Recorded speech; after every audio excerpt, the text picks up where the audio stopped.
इसलिए आका ने फरमाया रिश्ता जब तलाश करो, फरमाया कि 4 चीजों की वजह से इंसान किसी से रिश्ता करता है। या तो हसब नसब देखकर रिश्ता करता है कि समझी लड़की तो उतनी ठीक नहीं है, लेकिन लड़की का जो परिवार है वो बहुत ठीक है। समझी हमारा मुखिया जी है, चेयरमैन साहब है, दुनिया में हसब और नसब उसका अच्छा है। इंसान कभी रिश्ता हसब और नसब की वजह से करता है। अरे मियां क्या कहो, मैं तो वहां पहुंच गया जहां तुम्हारा पूरा खानदान नहीं पहुंच सकता है। लोग हसब और नसब की वजह से फख्र करते हैं। फरमाया आका ने या तो हसब और नसब की वजह से रिश्ता किया जाता है या खूबसूरती की वजह से रिश्ता होता है। कुछ नहीं चाहिए काजी साहब, मुफ्ती साहब, हाफिज साहब, लड़की बहुत स्मार्ट होनी चाहिए, लड़की बहुत खूबसूरत होनी चाहिए। हमको कुछ नहीं चाहिए, बस लड़की खूबसूरत चाहिए।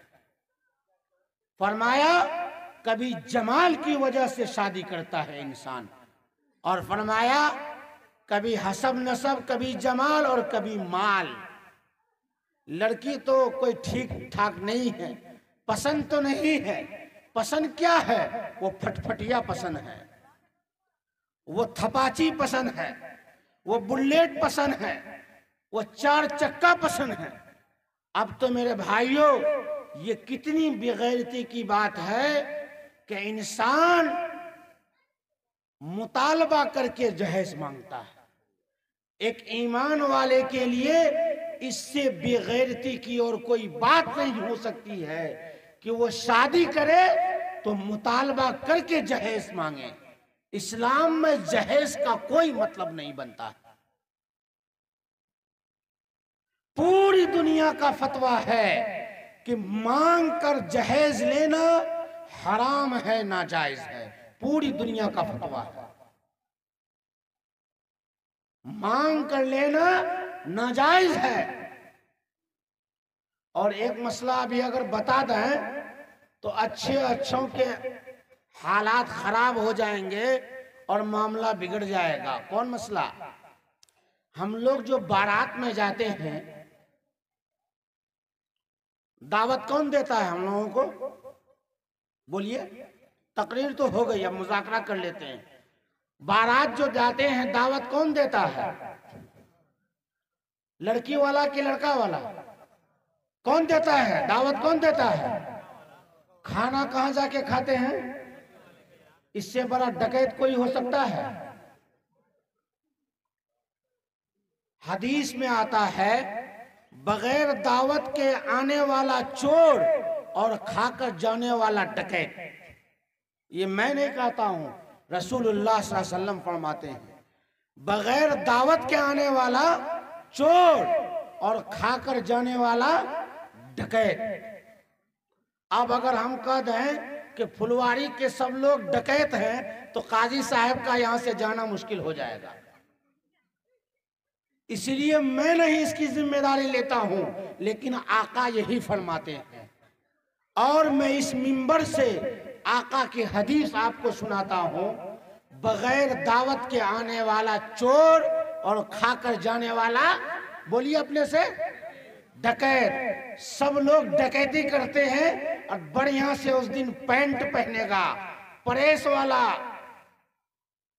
और वो बढ़िया से प्रेस और कलफ मार के जो शर्ट रखा है और खास कलर का उस दिन वो लुंगी पहनेगा और तेल बढ़िया से लगा के। और ये चोर और डकैत बनने के लिए हम जाते हैं। बोलिए सही बात है कि नहीं? बारात का सबूत कहीं से नहीं है, कहीं से नहीं है। और ये कैसे रुकेगा? ये आज की तकलीफ से नहीं रुकेगा, आपके और हमारे दोनों के जग जाने से रुक जाएगा। उसमें सबसे पहला काम तो ये करना होगा कि अगर किसी को दावत नहीं मिले तो वो अपने मुंह को गुब्बारा करने से बैठ जाए। बहुत से लोग शर्मा हुजूरी में दावत देते हैं। अगर हम उसको दावत नहीं देंगे, तकरीर तो काजी साहब की टेरागाज में भी सुने, फुलवारी में भी सुने, इज्तिमा में भी तकरीर सुने, लेकिन करे क्या? वो अपने बेटे की शादी में हमको दावत दिया था, हम अगर दावत नहीं देंगे तो वो क्या कहेगा? हालांकि वो भी चिल्ला लगाए हुआ है और ये भी चिल्ला लगाए हुआ है और दोनों तकरीर सुने हुआ है, लेकिन वो भी इसको दावत दे रहा है, ये भी दावत दे रहा है। क्यों? शरीयत की वजह से नहीं, ये हमको कहेगा क्या, इसकी वजह से। जब हम इन बातों को कहना छोड़ देंगे तो सबसे पहली मंजिल पर हम कामयाब हो जाएंगे। किसी चीज को कंट्रोल करने के लिए अचानक कंट्रोल नहीं होगा, आहिस्ता आहिस्ता उसमें ब्रेक लगाया जाएगा। सबसे पहले दावत देने के लिए आए, कहिए कि हमने आपको दावत दी थी, उस वक्त मैं नहीं जानता था मसला, अब तो मसला जान लिया हूं, अब आप मुझे क्यों दावत देते हैं? जब वलीमा कीजिएगा तो वलीमा खिलाइएगा, लेकिन वलीमा तो करना नहीं है। और इस इलाके में तो एक खतरनाक किस्म का होटल है, बहुत से लोग मुझे भी दावत देते हैं। मैं आपको दिल की बात बताऊं, मैं बहुत कम जाता हूं। क्यों मालूम है? इसलिए नहीं जाता हूं कि अगर मैं खाना खा के पैसा दिए बगैर आ जाऊं तो बोलेंगे काजी साहब को कार्ड भिजवाए थे।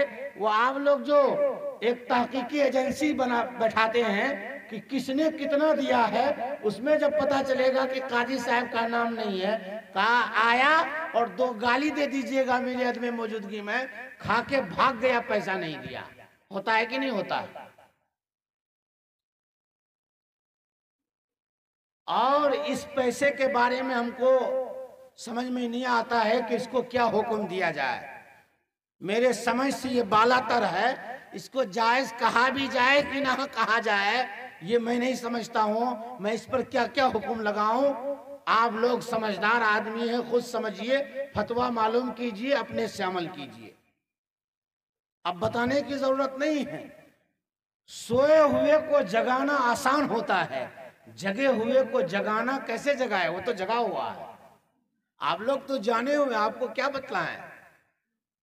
तो कह रहा था, चौथी निशानी बता रहा था कि किसी को अगर नेक बीवी मिल जाए तो दुनिया और आखिरत की भलाई उसको मिल जाए। आका ने फरमाया 4 चीजों की वजह से निकाह करते हैं, जमाल की वजह से, माल की वजह से और हसब और नसब की वजह से। और फरमाया कोई आदमी रिश्ता करता है दीनदारी की वजह से। ऐसा नहीं है कि सब लोग उन्हीं 3 वजहों से करते हैं। बहुत से लोग समाज में ऐसे हैं कि जो दीनदारी की वजह से आज भी निकाह कर रहे हैं, आज भी कर रहे हैं। और ऐसा नहीं है कि सब लोग जहेज ले रहे हैं, आज भी पूरे जिला में, ब्लॉक में ऐसे बहुत से लोग हैं अल्हम्दुलिल्लाह जो कह देते हैं कि मुझे लड़की दीनदार चाहिए, मुझे कुछ नहीं चाहिए। ऐसे लोग हैं। मैं दुआ करता हूं कि आप लोगों का सीना भी अल्लाह ताला इसी तरह बनाए। और नौजवानों से भी कहता हूं, ये नाजायज माल जो मांग कर आप लेते हैं, इसमें कभी बरकत नहीं है। और मुफ्ती सोहराब साहब कहते हैं कि 3 नस्ल में इसको लौटाना होगा। या तो अल्लाह इसको बेटी देगा, इसको देना होगा, या इसको पोती देगा, उसको देना होगा, या पड़पोती देगा, इससे डबल इसको देना होगा। देना होगा, उससे छुटकारा नहीं है। और अगर आपने नेक नियति के साथ शादी की सिर्फ इस वजह से कि आने वाली बहू, आने वाली बीवी, आने वाली लड़की नेक हो, तो अल्लाह तबारक व ताला उस घर में सुकून देगा, उस घर में बरकत अता करेगा। माल से सुकून नहीं मिल सकता है। सुकून चाहते हो लोगों तो आका के इन फरामीन पर अमल करके अपनी जिंदगी में सुकून को ले आओ।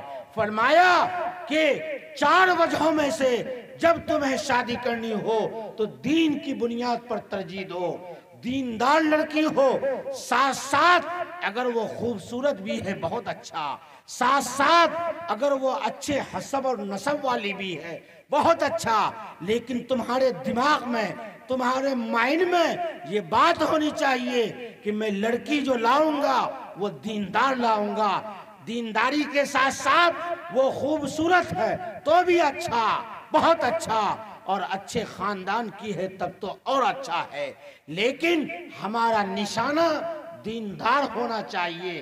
पहले ही हमारा निशाना गड़बड़ रहता है। 4 चक्का देगा, कितना भर सोना देगा। बाज लोगों को मैं जानता हूं, उनका किसी जगह लड़के का पैगाम जाता है, वहां डिमांड कर देता है, और जहां पैगाम जाता है वो लोग कभी मुझसे मिल जाते हैं या मिलने आ जाते हैं, कहते हैं कि काजी साहब फला आदमी तो इतना बढ़िया अतर वतर लगाता था, इतना बढ़िया टोपी और कुर्ता पहनता था, मैं तो उसको बहुत अच्छा समझता था, फला बेटे के बारे में पैगाम दिया है और कहा है कि इतना भर सोना लेके आना होगा और जहेज में 4 चक्का भी चाहिए। अब अंदाजा कीजिए, शक्ल सूरत से फरिश्ता बना हुआ है और अंदर के ख्यालात शैतान जैसा है। एक हाजी साहब से कहा, हाजी जी आपने अपनी बेटे की शादी कराई, क्या हुआ? कहा, काजी साहब अस्तगफुरुल्लाह कहिए, अस्तगफुरुल्लाह पढ़िए। और जब उसके समधी से मुलाकात हुई, पूछा कि हाजी जी जो बच्चे बेटे की शादी कराए, आपकी बच्ची से क्या हुआ? कुछ माल वाल का भी मुतालबा था। कहा कि माल का तो ऐसे मुतालबा नहीं किया था, लेकिन ऐसी जिलेबी बनाई थी कि वो जिलेबी बहुत टेढ़ी बन गई थी। कैसी जिलेबी भाई? कि हाजी साहब ने कहा था, जब यहाँ से खा के जा रहे थे, पूछा गया कि कोई मुतालबा भी है? हाजी जी ने कहा कि अल्लाह का फजल है, सब कुछ मेरे घर में है, दुनिया जैसा चलता है वैसे देखिएगा। ये दुनिया कैसा चलता है? ये जिलेबी नहीं बनाया हाजी जी, बनाया कि नहीं बनाया बताइए? दुनिया फटफटिया का है, दुनिया 4 चक्का का है, दुनिया 10 भर सोना लाने का है, दुनिया फला कंपनी का फ्रिज हो, फला कंपनी का गोदरेज हो, फला लकड़ी वो सागवान का पलंग हो, डबल बेड हो, गड्ढा फला हो, सिल्लीगुड़ी से मंगाया गया हो, फला ने उसको तैयार किया हो, इतने सारे ऑर्डर दिए जा रहे हैं और फिर भी कहा जा रहा है कि अस्तगफिरुल्लाह पढ़िए। किसका अस्तगफिरुल्लाह पढ़ेंगे? अल्लाह तबारक व ताला हमारे और आपके दिलों के भेदों को जानते हैं। हमने अगर मक्कारी की दुनिया में, अल्लाह तबारक व ताला के यहाँ हिसाब देना होगा। जो माल जैसा है उसका असर बहरे सूरत होगा।